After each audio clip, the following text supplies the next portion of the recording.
إن الحمد لله نحمده ونستعينه ونستغفره ونؤمن به ونتوكل عليه ونعوذ بالله من شرور أنفسنا ومن سيئات أعمالنا من يهده الله فلا مضل له ومن يضلله فلا هادي له ونشهد أن لا إله إلا الله وحده لا شريك له ونشهد أن سيدنا ومولانا محمدا أحمد عبده ورسوله صلى الله على سيدنا ومولانا محمد وعلى آله وصحبه وبارك وسلم كما تحب وترضى عدد ما تحب وترضى. أما بعد فقد قال الله تعالى في القرآن الكريم: بسم الله الرحمن الرحيم. إن الذين قالوا ربنا الله ثم استقاموا تتنزل عليهم الملائكة ألا تخافوا ولا تحزنوا وأبشروا بالجنة التي كنتم توعدون. نحن أولياؤكم في الحياة الدنيا وفي الآخرة ولكم فيها ما تشتهي أنفسكم ولكم فيها ما تدعون نزلا من غفور رحيم. وقال النبي صلى الله عليه وسلم: من خاف أدلج ومن ندلج بلغ المنزل ألا إن سلعة الله الغالية ألا إن سلعة الله الجنة أو كما قال صلى الله عليه وسلم. கண்ணியத்துக்குரிய உலமாக்களே, பெரியோர்களே, சகோதரர்களே, அல்லாஹு ஜல்ல ஜலாலுஹு அம்மன வாலுஹு இந்த முழு உலகத்திலேயும் மனிதர்களை படைத்து அந்த ஒவ்வொரு மனிதனும் உலகத்தில் எந்த முறையில வாழ வேண்டும் என்பதை தெளிவாக குர்ஆன் மூலமாகவும் தெளிவாக ஹதீஸ் மூலமாகவும் அல்லாஹ் சுப்ஹானஹு வ தஆலா எங்களுக்கு படித்து தந்திருக்கிறார். கண்ணியத்துக்குரிய பெரியோர்களே, சகோதரர்களே, அல்லாஹு ஜல்ல ஜலாலுஹு அம்மன வாலுஹு எங்களுக்கு வழங்கியிருக்கக்கூடிய தீனுல் இஸ்லாம் ஏனைய மார்க்கங்களை விட மிகவும் சிறந்த ஒரு மார்க்கமாக அல்லாஹ் சுப்ஹானஹு வ தஆலா வச்சிருக்கிறார். ஒவ்வொரு மார்க்கங்கள் எடுத்து பார்த்தா ஒவ்வொருத்தரும் சொல்லுவாங்க, எல்லா மார்க்கங்களும் நல்ல விஷயங்களை தான் செல்லுது, எல்லா மார்க்கங்களும் கெட்ட விஷயங்கள்ல இருந்து தூரமாக தான் செல்லுது. எனவே பொதுவாக பார்த்தா எல்லாம் ஒரே மாதிரி தான் என்பதாக பொதுவாக மக்கள் பேசிக்கொள்வாங்க. ஆனா கண்ணியத்துக்குரிய பெரியோர்களே, சகோதரர்களே, எங்களுடைய ரப்புல் ஆலமீன் எங்களுக்கு எந்த மார்க்கத்தை தந்திருக்கிறானோ அது ஒரு பரிபூர்ணமான மார்க்கமாக இருந்து கொண்டிருக்கிறது. கம்ப்ரிஹென்சிவ் ரிலிஜன் என்பதாக ஆங்கிலத்தில் சொல்லப்படும் பரிபூர்ணமான ஒரு மார்க்கம். எந்த விதமான குறையும் அல்லாஹ் சுப்ஹானஹு வ தஆலா வைத்தது கிடையாது. ஒரு மனிதன் தன்னுடைய வாழ்க்கையுடைய அம்சங்கள்ல ஏதாவது ஒரு தலையங்கத்தை எடுத்தா அந்த ஒவ்வொரு தலையங்கத்தை பத்தி அல்லாஹ் சுப்ஹானஹு வ தஆலா இந்த மார்க்கத்தை தெளிவான அமைப்புல வச்சிருக்கிறார். ஒவ்வொரு மார்க்கங்களும் நல்ல விடயங்களை சொல்லுது என்பது உண்மைதான். எல்லா மார்க்கங்களும் கெட்ட விடயங்கள்ல இருந்து தூரமாக சொல்றது உண்மையான விஷயம்தான். ஆனாலும் கண்ணியத்துக்குரிய பெரியோர்களே, சகோதரர்களே, இஸ்லாம் எந்த அளவுக்கு ஒவ்வொரு விடயங்களை பேசுதோ அந்த அளவுக்கு எந்த மார்க்கங்களும் எந்த விஷயத்தையும் பேசாது. உதாரணத்துக்கு ஒரு மனிதன் வாழ்க்கையில ஒரு மனிதனுக்கு கோபம் வருவது என்று சொல்லுவோமே, எல்லாமே சொல்லுவாங்க எல்லா மார்க்கங்களும் கோபப்பட வானம் என்றுதானே சொல்லுது. பெரியோர்களே, சகோதரர்களே, இஸ்லாமும் லா தகதப். ஒரு சஹாபி நபி ஸல்லல்லாஹு அலைஹி வஸல்லம் அவங்களுக்கு உபதேசம் கேட்கிறார். யா ரசூல், ஒரு சுருக்கமான ஒரு உபதேசம் செய்யுங்களே. நபி ஸல்லல்லாஹு அலைஹி வஸல்லம் அவங்க சொன்னாங்க, லா தகதப், கோபப்படாதே. ஃபரத்தத மிராரன், பல விடுத்தம் கேட்கிறாங்க, யார் சொல்லா உபதேசம் ஒன்று செய்யுங்களே. லா தகதப், கோபப்படாதே. இரண்டாவது முறையும் அதே ஜவாப் தான். மூணாவது முறை கேட்கிறாங்க, லா தகதப், யார் சொல்ல ஒரு நசீஹத் செய்யுங்களே. மூணாவது நசீஹத்தும் லா தகதப், கோபப்படாதே. பெரியோர்களே சகோதரர்கள், இந்த லா தகதப் என்ற தலையங்கத்துக்கே ஒரு கிதாபே எழுதலாம், கோபப்படாதே. கண்ணியத்துக்குரிய பெரியோர்களே சகோதரர்களே, இஸ்லாம் கோபம் என்ற ஒரு தலையங்கத்தை எடுத்தாலும் கோபம் என்று செல்றதுக்கு வரை விளக்கணம் என்ன, அதுக்கு தாரீஃப் என்ன, அதுக்கு டெபினேஷன் என்ன, இந்த கோபம் என்றது யாருக்கு உண்டாகும், அது பெருமைக்கு அடையாளமா இல்லையா, இந்த கோபம் என்றது உண்டாகிறது ஒரு நல்ல குவாலிட்டியா கெட்ட குவாலிட்டியா, எந்தெந்த விஷயங்களுக்கு கோபப்படலாம், எந்தெந்த விஷயங்களுக்கு கோபப்படக்கூடாது. ஒரு மனிதனுக்கு சிறந்த மனிதன் யார், ஹதீஸ்ல தெளிவாக வந்திருக்குது. நபி அவங்க சொல்றாங்க, 3 நபர்கள் இருக்கிறாங்க. ஒருத்தர் அவசரமா கோவப்படுவார், அவசரமா கூலாகுவார்.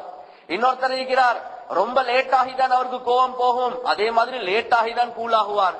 மூணாவது ஒரு நபர் இருக்கிறார், லேட் ஆகிதான் அவருக்கு கோபம் போகும், அதே மாதிரி அவசரமா கூலாகுவார். இந்த 3 பேர்ல யாரு சிறந்தவர்? சரி, ஒரு தக்வாதார் இருக்கிறார், அவருக்கும் ஒரு கோபம் வருமா? இத்தகு கலபல் ஹலீம், ஒரு ஹலீம் ஒரு பொறுமசாலியுடைய கோபத்தை பயந்துக்கோ, நபி அவங்க அதையும் சொல்லியிருக்கிறாங்க. சரி, ஒரு மனிதனுக்கு கோபம் வருவது, அந்த கோபத்தை எப்படி அடக்கி கொள்றது? இந்த நேரத்துல நின்று கொண்டிருந்தா உட்கார்ந்து கொள்றது, உட்கார்ந்து கொண்டிருந்தா சாஞ்சி கொள்றது, சாஞ்சி கொண்டிருந்தா தூங்கி கொள்றது, அப்படியா அப்படி மேலதான் கொஞ்சம் ஒலு எடுத்துக் கொள்றது, நிலைமைய மாற்றிக் கொள்றது. நான் என்ன செல்ல வாரேன் என்றா, இந்த கோபம் என்ற ஒரு தலையங்கத்தை எடுத்து இஸ்லாம் எவ்வளவு பேசும். ஆனா அடுத்த மார்க்கங்கள் என்று வரக்கூடிய நேரத்துல எல்லாமே சொல்லுவாங்க, எல்லா மார்க்கங்களும் நல்லதுதானே சொல்லுது. பெரியோர்களே சகோதரர்களே, அதுல ஒரு வித்தியாசம் இல்ல. ஆனா நாங்க சொல்றோம், இஸ்லாம் பேசக்கூடிய அளவுக்கு அளவு வேற எந்த மார்க்கமும் பேசாது. கோபம் என்ற ஒரு தலையங்கத்தை எடுத்து, பெரியோர்களே சகோதரர்களே, அது மாத்திரம் அல்ல, நீங்க எங்களுடைய வாழ்க்கையில வேண்டிய அம்சத்தை எடுத்து பாருங்க. இந்த ஒவ்வொரு விஷயத்துல இஸ்லாம் பெரிய அபுவாப்கள் எழுதப்பட்டிருக்கு.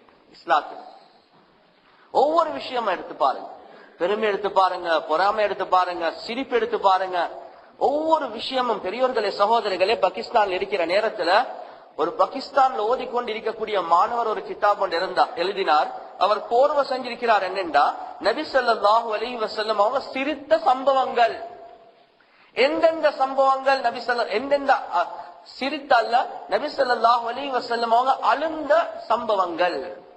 அந்த முழு கிதாப்ல பெரியோர்களே சகோதரர்களே, அந்த அந்த ஆலிம் சாப் எதை கோர்வை செஞ்சிருக்கிறார் என்றா, நபி ஸல்லல்லாஹு அலைஹி வஸல்லம் அவங்க அழுந்த சம்பவங்கள் எல்லாத்தையும் சேர்த்து ஒரு கிதாபை எடுத்து அந்த கிதாப்ல எழுதி, இந்த இந்த சந்தர்ப்பங்கள்ல நபி அவங்க அழுந்தாங்க, எனவே இஸ்லாமிய பார்வையில அழுக அது எப்படி இருக்கும், எந்த நேரத்துல அழலாம், சத்தம் போட்டு அலையலுமா இயலதா, ஒரு மையத்து உண்டாகின அலையலுமா இயலதா.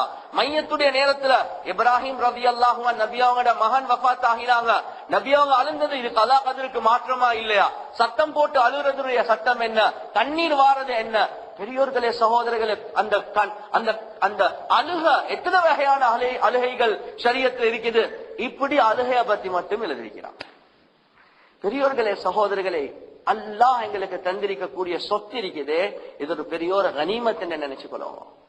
அவ்வளவு தெளிவான ஒரு மார்க்கத்தை அல்லாஹ் சுப்ஹானஹு வ தஆலா தந்திருக்கிறான்.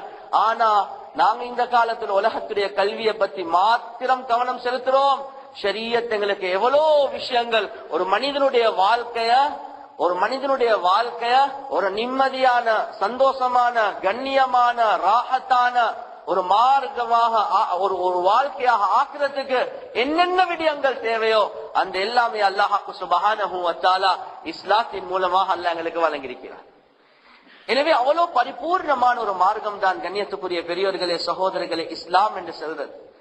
எங்களுடைய வாழ்க்கையில படிச்சு தந்து இல்ல என்று ஒன்றுமே இல்ல. எல்லா விடயங்கள் அல்லாஹ் சுப்ஹானஹு வ தஆலா குர்ஆன், ஹதீஸ், ஃபிக்ஹின் மூலமாக படிச்சுட்டாரா. அது எந்த காலமாக இருந்தாலும் சரி, இஜ்திஹாதுடைய பாபா அல்லாஹ் திறந்து வச்சிருக்கிறான். பெரியோர்களே சகோதரர்களே, தற்காலத்துல கூட ஜமியத்துல் உலமா உங்களுக்கு தெரியும், ஒரு டெஸ்ட் டியூப் பேபி, இந்த காலத்துல டெஸ்ட் டியூப் பேபி இது ஹராமா ஹலாலா, கிரெடிட் கார்டு எடுத்தா இது ஹராமா ஹலாலா, இந்த காலத்துல நெட்வொர்க் மார்க்கெட்டிங் என்ற ஒரு பெரிய ஒரு மார்க்கெட்டிங் சிஸ்டம் நடக்குது, இது ஹராமா ஹலாலா. பெரியோர்களே சகோதரர்களே, இப்ப இந்த காலத்துல உண்டாகிறது.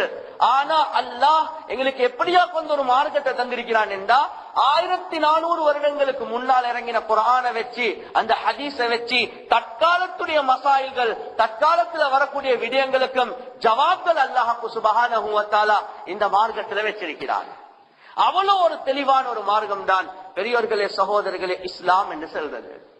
எனவே இன்றைக்கு நாங்க பேசக்கூடிய தலையங்கம் இருக்குது பெரியோர்களே சகோதரர்களே, ஒரு வாலிபம் என்று சொல்றது அது எந்த அமைப்புல அமைய வேண்டும், ஒரு வாலிபனுடைய பொறுப்பு என்ன, சமுதாயத்துக்கு வாலிபர் செய்ய வேண்டிய கடமைகள் என்ன, வாலிபம் என்று சொன்னா அது இஸ்லாமிய பார்வையில எப்படி.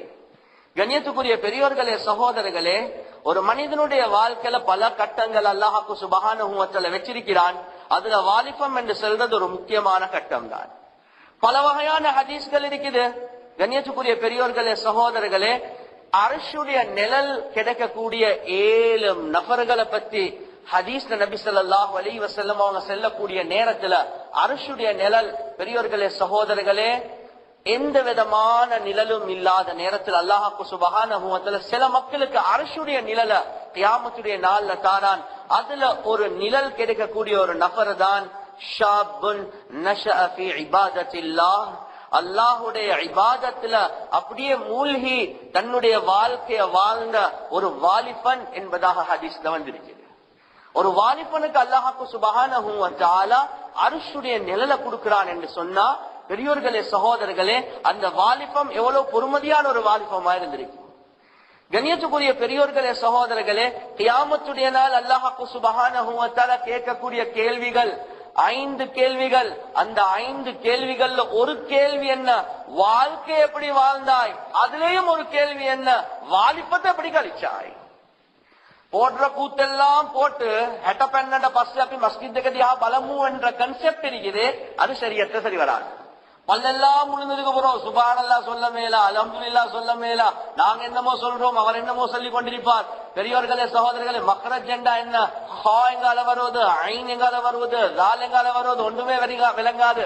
இந்த நேரத்துல வாரார், அவர்கிட்ட முழு வாலிபத்தை முழு வாழ்க்கையை கழிச்சிட்டு இப்ப மஸ்ஜிதுக்காக வேண்டி வாரார். இல்ல பெரியோர்களே சகோதரர்களே, ஷரியத் எங்களுக்கு வாலிபத்திலிருந்தே தீனுடைய விஷயங்களை செய்யுமாறு விரிக்குது. கண்ணியத்துக்குரிய பெரியோர்களே சகோதரர்களே, எனவே வாலிபம் என்று சொல்றது ஒரு முக்கியமான ஒரு வாழ்க்கையில ஒரு முக்கியமான ஒரு கட்டம் என்பதை நாங்க விளங்கி போறோம். ஒரு வாழ்க்கையில பவுண்டேஷனை போல, ஒரு வீட்டுல பவுண்டேஷனை போல, பவுண்டேஷன் எவ்வளவு ஸ்ட்ராங்காக இருக்குமோ அதுக்கு பின்னால் அந்த பில்டிங் எவ்வளவுக்கும் எங்களுக்கு கட்டலாம். அந்த பவுண்டேஷன் இருக்குது, அந்த பவுண்டேஷனை நாங்க சரியான முறையில அமைக்கல, அதுக்கு பின்னால கட்டக்கூடிய வீடு இருக்குது, அந்த வீடு அப்படியே நாசமாக போய்விடும். அந்த வீடு அவ்வளவு உறுதியாக இருக்காது. எனவே வாழ்க்கையில பவுண்டேஷன் என்று சொல்லக்கூடிய கட்டம் தான் கண்ணியத்துக்குரிய பெரியோர்களே சகோதரர்களே ஒரு மனிதனுடைய வாலிபம் என்று சொல்றது. அது வாழ்க்கையுடைய பவுண்டேஷனை போல. ஆனா இந்த பவுண்டேஷன் போடக்கூடிய கட்டம் இருக்குது, ஒரு மனிதனுடைய உடம்புல ரத்தம் ரொம்ப அதிகமாக கொதிக்கக்கூடிய காலம் தான் அந்த வாலிபம். நபி ஸல்லல்லாஹு அலைஹி வஸல்லம் அவங்க சொன்னாங்க, அஷ்ஷபாபு ஷுஅபத்தும் மினல் ஜுனூன். பெரியோர்களே சகோதரர்களே, இந்த ஷபாப் இருக்குது, இந்த வாலிபம் இருக்குது, இந்த வாலிபம் ஷுஅபத்தும் மினல் ஜுனூன், பைத்தியத்தின் ஒரு வகை என்பதாக நபி ஸல்லல்லாஹு அலைஹி வஸல்லம் அவங்க சொன்னாங்க. இந்த வாலிபத்துல ஒரு மனிதன் எதன் மீது தன்னுடைய அப்படியே நப்ச மூழ்க வைக்கிறாரோ அதன் மீதுதான் அவர் வாலிபத்தையும் அடைவார். கண்ணியத்துக்குரிய பெரியோர்களே சகோதரர்களே, ஒரு புள்ள அப்படியே வளர்ந்து கொண்டு வரக்கூடிய நேரத்துல எந்தெந்த விஷயத்துல மஹப்பத் வைக்குமோ அதிலேதான் அவர் வாலிபத்தை அடைவார். அதுதான் ஒரு பெரியோர்களே சகோதரர்களே சொல்றார், அந்நப்சு கத்திஃபுலி இன் தஹ்மில்ஹு ஷப்ப அலா ஹுப்பிர் ரதா ஃபஇன் தஃப்திம்ஹு யன்ஃபதிம்.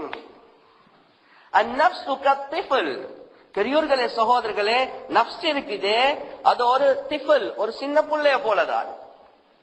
இன் தஹ்மில்ஹு ஷப்ப அலா ஹுப்பிர் ரதா. கண்ணியத்துக்குரிய பெரியோர்களே சகோதரர்களே, ஒரு புள்ளைக்கு பால் கொடுக்கிறது இருக்குது, அந்த பாலை கொடுக்கிறத நாங்க மறக்கடிக்க வைக்கலாட்டி அந்த புள்ள அப்படியே வாலிபத்தை அடையும் பால் குடிச்சு கொண்டு.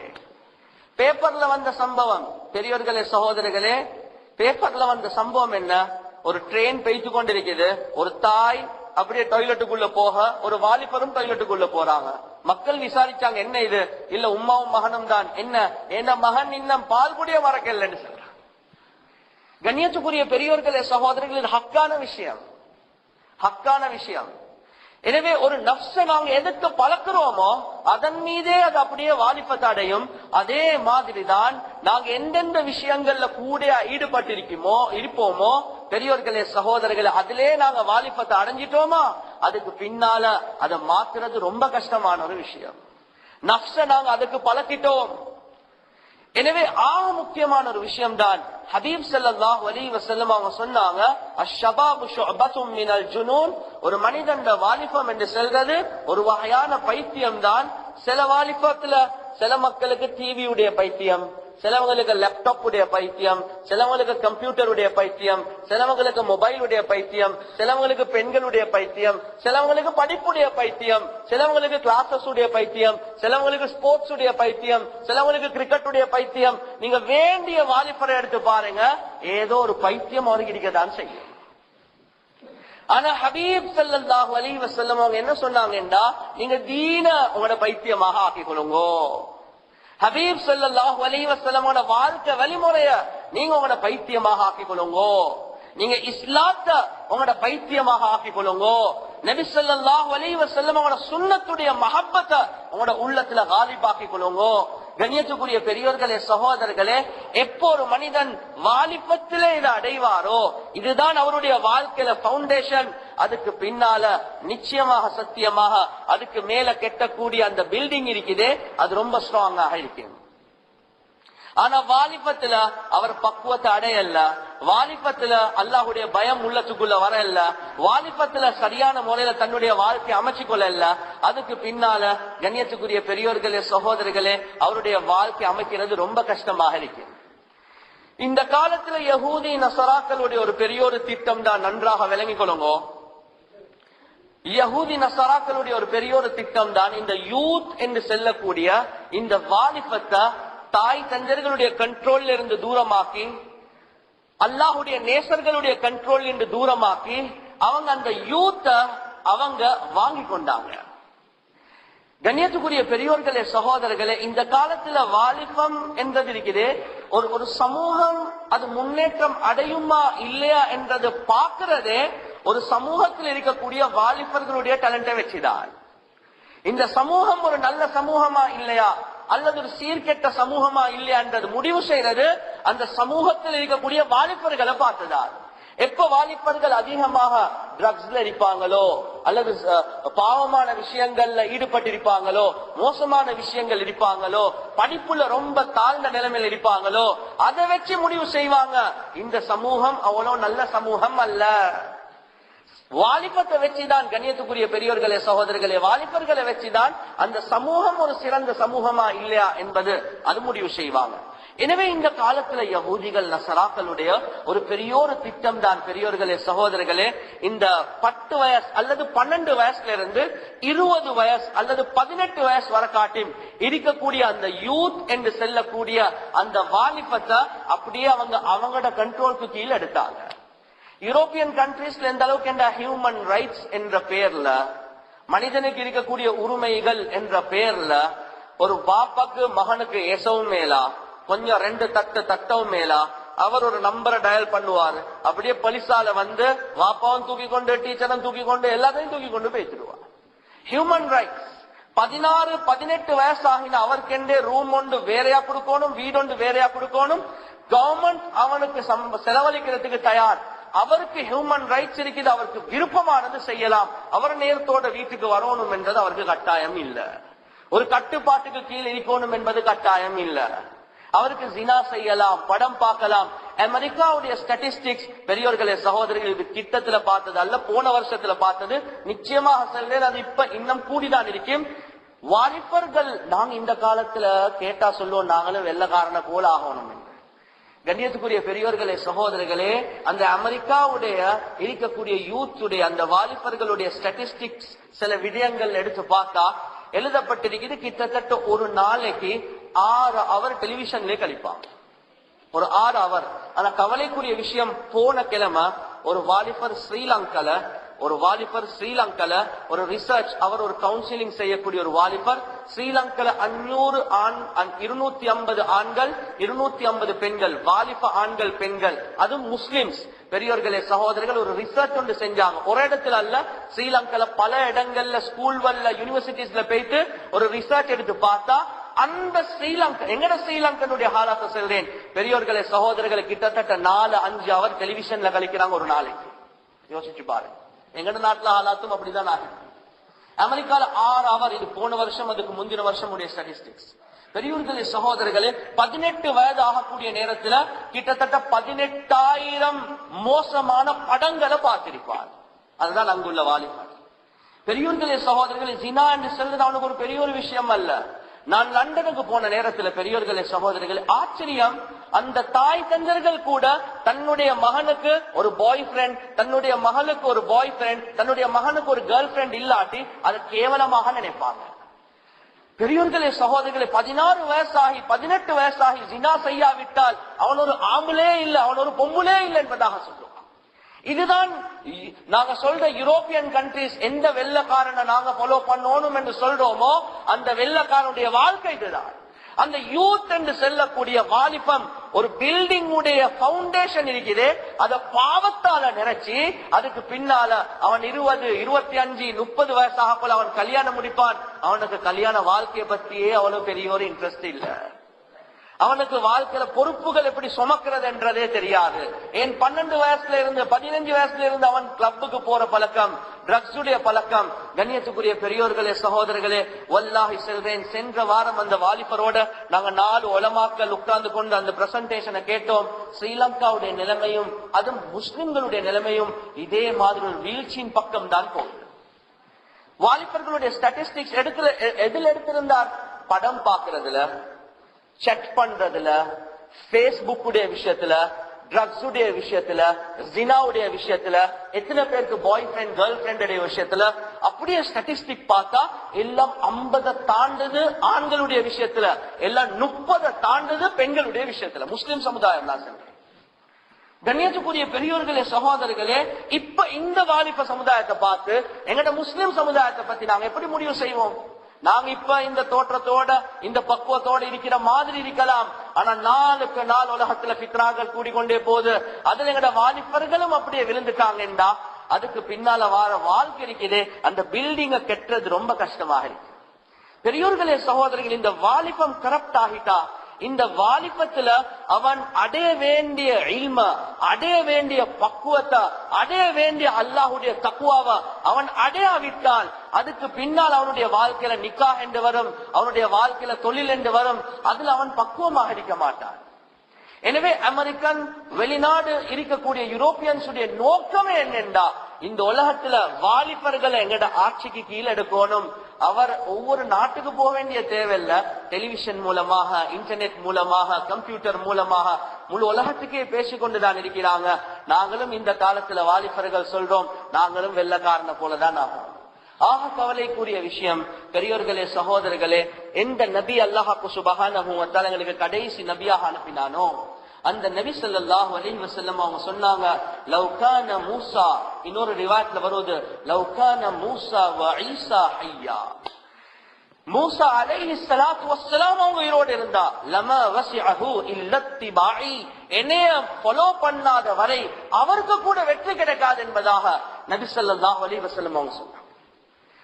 இப்ப இந்த காலத்துல மூசா அலைஹிஸ்ஸலாத்து வஸ்ஸலாம் அல்லது ஈசா அலைஹிஸ்ஸலாத்து வஸ்ஸலாம் 2 நபிமார்கள், ஜூஸுடைய நபி, கிறிஸ்டியன்ஸுடைய நபி, இந்த 2 கோத்திரங்களுடைய நபிமார்கள் 2 பேரும் என்னைய ஃபாலோ பண்ணாதவரை இப்ப இருந்தா அவங்களும் என்னைய ஃபாலோ பண்ணாட்டி அவர்களும் வெற்றி அடைய மாட்டார்கள் என்பதாக நபி அவங்க சொன்னாங்க.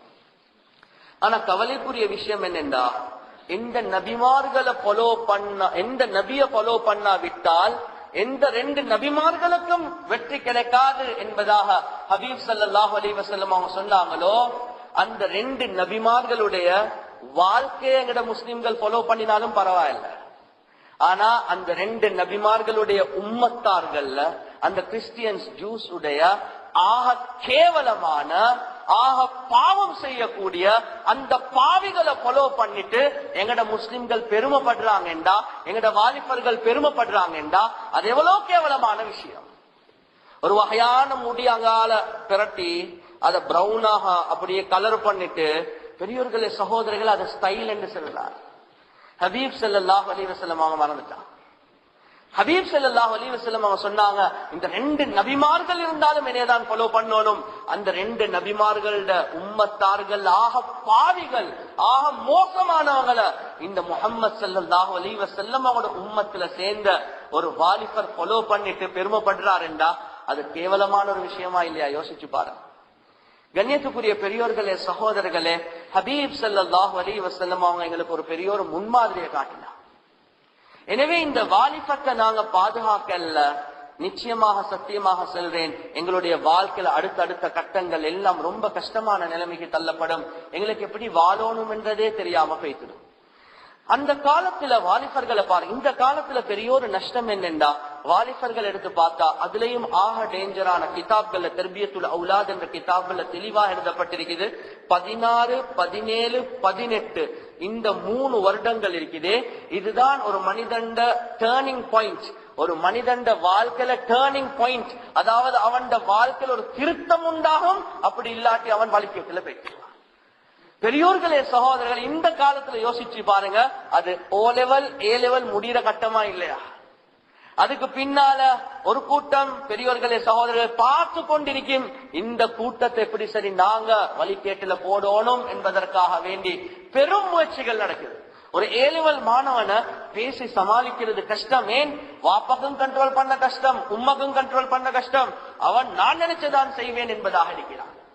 இதுதான் தர்பியத்துல் அவுலாத் கிதாபில் எழுதப்பட்டிருக்குது. இந்த வயது இருக்குது, ரொம்ப பயங்கரமான வயது. ஒரு மனிதன் வாழ்க்கையில டேர்னிங் பாயிண்ட் என்பதாக எழுதப்பட்டிருக்குது. அவன் திருந்துறதோ அல்லது வழிகேட்டுல போறதோ இந்த வயதுல தான். இந்த வயதை தான் பெரியோர்களே சகோதரர்களை யகூதிகள் நசராக்கள் டார்கெட் பண்றான். இந்த வயசை தான் டார்கெட் பண்றான். அப்ப நாங்களும் யோசிக்கணும், இந்த வயசை அடையக்கூடிய நேரத்துல நிச்சயமாக சத்தியமாக சொல்றேன், எங்கட வாலிபர்களுக்கு ஏசி எந்த புரோசனமும் இல்ல. ஏசுறதாக, அப்படி ஏசுறதாக அல்லது உபதேசம் செய்யறதாக இருந்தா எங்கட தாய் தந்தர்களுக்கு தான் உபதேசம் செய்யும். அந்த 12, 13, 14 வயதுகள்ல புள்ளேல எப்படி தர்பிய கொடுக்கணும் என்பது அது ஒரு வேறொரு தலையங்கம். பெரியோர்களே சகோதரர்களே, அந்த புள்ளேல அந்த முறையில நாங்க வளர்க்காவிட்டால் அதுக்கு பின்னால் எங்கட கண்ட்ரோல்ல இருந்து போயிட்டுடும். எனவே நபி ஸல்லல்லாஹு அலைஹி வஸல்லம் அவங்க எங்களுக்கு என்ன காட்டினாங்கன்னா, அந்த நபி ஸல்லல்லாஹு அலைஹி வஸல்லமோட வாழ்க்கையில ஒவ்வொரு விடயமும் எங்களுக்கு முன்மாதிரி என்பதாக நாங்க சொல்றோம். இப்ப யோசிச்சு பாருங்க, ஹபீப் ஸல்லல்லாஹு அலைஹி வஸல்லமோட நுபுவத்துடைய உழைப்புல நபி அவங்க டார்கெட் பண்ணினத யாரு? நபி அவங்க நுபுவத்துடைய உழைப்புல நீங்க வரலாறு எடுத்து பாருங்க. நபி அவங்க டார்கெட் பண்ணி தாவத் கொடுத்து தன்னோட சேர்த்து கொண்டது வயசாலிகளை அல்ல.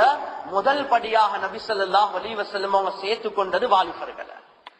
ஏன்? எப்ப வாலிபர்கள் என்னோடு இருப்பாங்களோ அப்பதான் நானும் உறுதியாகுவேன், அப்பதான் இந்த சமுதாயத்தை முன்னுக்கு கொண்டு போகலாம் என்ற ஒரு கன்செப்ட் ஹபீப் ஸல்லல்லாஹு அலைஹி வஸல்லம் அவங்களுக்கு இருந்துச்சு. வரலாறுல தெளிவாக எழுதப்பட்டிருக்குது. நபி ஸல்லல்லாஹு அலைஹி வஸல்லம் அவங்க மக்கள் இருந்து மதீனாக்கு போன நேரத்துல தாடி பழுத்த நிலைமையில இருந்தது ஒரே ஒரு சஹாபி தான். அதுதான் அபூ பக்கர் ரலியல்லாஹு தஆலா அன்ஹு. அவங்க மத்த எல்லாமே வாலிபர்கள் என்பதாகவே வந்தது. தாடி கூட பழுத்தில்ல. ஹபீப் ஸல்லல்லாஹு அலைஹி வஸல்லம் அவங்களோட வலதுக்கு இடதுக்கு முன்னால பின்னால் எல்லாம் இருந்தது வாலிபர்கள் தான். வரலாறு எடுத்து பாருங்க. ஹபீப் ஸல்லல்லாஹு அலைஹி வஸல்லம் அவங்களோட ஹிஜ்ரத், அந்த ஹிஜ்ரத்துடைய நேரத்துல நபி அவங்களுக்கு முழுக்க முழுக்க உதவி செஞ்சது வாலிபர்கள் தான். ஹபீப் ஸல்லல்லாஹு அலைஹி வஸல்லம் அவங்க எந்த படுக்கையில படுத்து கொண்டிருந்தாங்களோ அந்த படுக்கையில அப்படியே யார படுக்க வைக்கிறாங்க? அலி ரலியல்லாஹு தஆலா அவங்கள படுக்க வைக்கிறாங்க. அவங்கள படுக்க வச்சுட்டு நபி ஸல்லல்லாஹு அலைஹி வஸல்லம் அவங்க வீட்டால போறாங்க. ஏன்? அடுத்த நாள் காலையில சில அமானிதங்களை அத பொறுப்பு கொடுத்துட்டு போகணும். அலி ரலியல்லாஹு தஆலா அவங்களுக்கு பொறுப்பு கொடுக்கறாங்க.